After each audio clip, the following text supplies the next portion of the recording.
Hello agents! Today we're going to look at zipFormPlus and starting a new transaction. So I've logged into zipFormPlus and I'm on the Transactions tab. And I want to start a new listing, so I'm going to click New and choose New Listing. It's asking me to name the transaction, and I prefer to give it the actual property address for the listing. So I'm going to choose 12 Red Oak. Okay, and as I typed, the appropriate address is pulling up in the automated field here. So when I choose this from the drop down, it actually populates the property summary. See that I got an error there. I think everything will be okay though.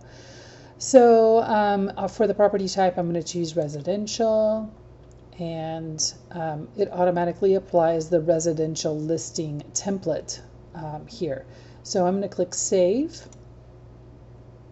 and that should open up right to the property summary where we can fill out more information that will auto-populate our forms. So we don't have an MLS number yet because it's a listing and we haven't put it in yet to the MLS. So as we go down here, I'm going to explain a little bit about these forms and where they work and do not work. So the unit number is not populating currently into our forms. It also populates one form and doesn't populate another, so I've chosen not to use it at all. If you do have a condominium, say, or another property that would have a unit number, you could add it into the street address, and that way it will show up properly, even though Red Oak Road is not it is a single family residence, so I'll just keep it like that. So don't fill out the unit number here in this field. The county works correctly, so fill out your county. Your subdivision will populate correctly. The year really doesn't go anywhere, nor does the school district.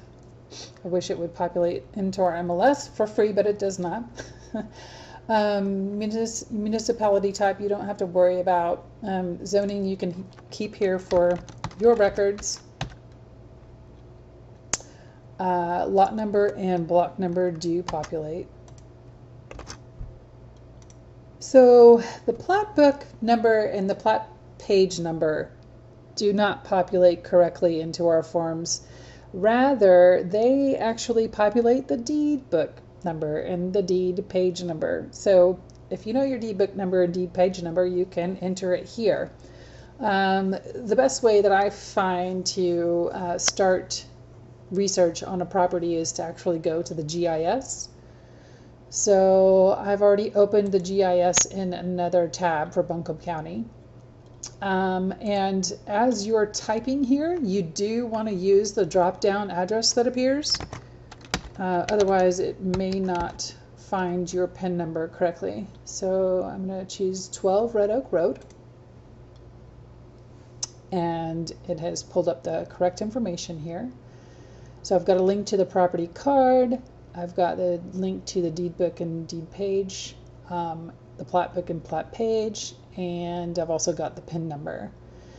So I'll have a little difficulty copying the deed book and page, but if you actually hold your cursor outside of the link where it doesn't become a hand but stays an arrow, you can click and drag over the page here and copy it into the plat page, which is not correct, filling out our forms. And then I'll go get the deed book here, and I've actually copied. Also, just a shortcut is Control-C on a PC and Command-C on a Mac for copy. Those have to be pressed simultaneously.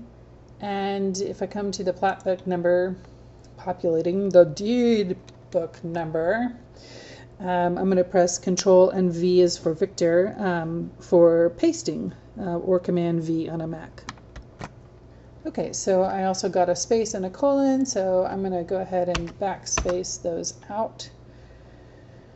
The assessor's parcel doesn't populate anything in our forms that I know of. The parcel Sidwell number is our PIN number in Buncombe County.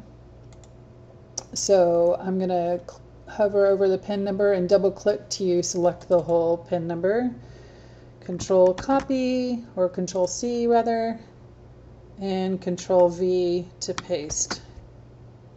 The legal description does work, however, I don't know too many times where you're going to have to use it. But you might put your meets and bounds in there if you have a very funky piece of land you're selling. All right, so I'm going to click Save here, and we're going to go see how it populates our template in our documents within our template. You would normally go to Parties next and enter your Seller 1 and Seller 2. The minimum requirements for e-signature are a full name and an email address. So let's just do one of those guys right now. Click on Parties. I need to get Seller 1 in there. Also, best practice, check this box right here, save as contact, because it won't auto-populate into several fields unless you do that, or several instances where you need it.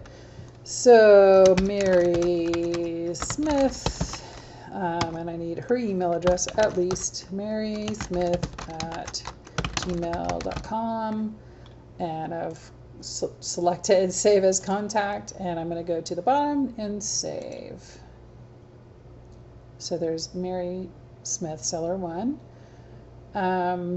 Okay, so let's go ahead and go to Documents, and here is what auto-populates with the template. I've added several placeholders here that are required for you to upload different documents for your transaction to be complete and approved, and for you to be paid. So please do fill those out. We need to have as much information as we can held in our zip form records. So we also have two folders, Listing Agency and WWREA, and then you have an Executed Contract folder, which has nothing in it until you put your signed contracts in it. Okay, so let's open up the Listing Agency and WWREA folder. You've got your Working with Real Estate Agents, Exclusive Right to Sell, Seller Estimated Net Sheet, Questions and Answers on Home Inspections, Professional Services, Disclosure and Election, MOG, LBP, guidelines for completing the offer to purchase and the exclusive right to sell, and then your residential property disclosure statement, which I think is really important and maybe shouldn't be down at the bottom. So I'm going to press this key, or the button, Organize. Click and drag my form where I want it, release it, and then click on Done Organizing. So, oh, that looks better. Yay. All right, so let's open up the exclusive right to sell listing agreement to see where those fields have populated. Okay, so it doesn't look like it populated all of the fields that are needed in the property information. So what I'm going to do is go up to IntelliCopy up here on the upper right. This is for pulling information out of your property summary. I don't understand why you have to do it, why it doesn't just automatically do it, but if you don't see all of the things that you've entered, you can click IntelliCopy and you should have the other information. So here you go, your lot and block are populated now. You've got your subdivision, you've got the PIN number, you've got the other description or legal description, and you've also got your deed book and page, which are populating from your plat book and page fields. So that's all for this video. I just wanted you to see how to auto-populate from those fields and how to start a new transaction using our templates. Enjoy your day and make it a good one. Talk soon. Back in a minute with another video.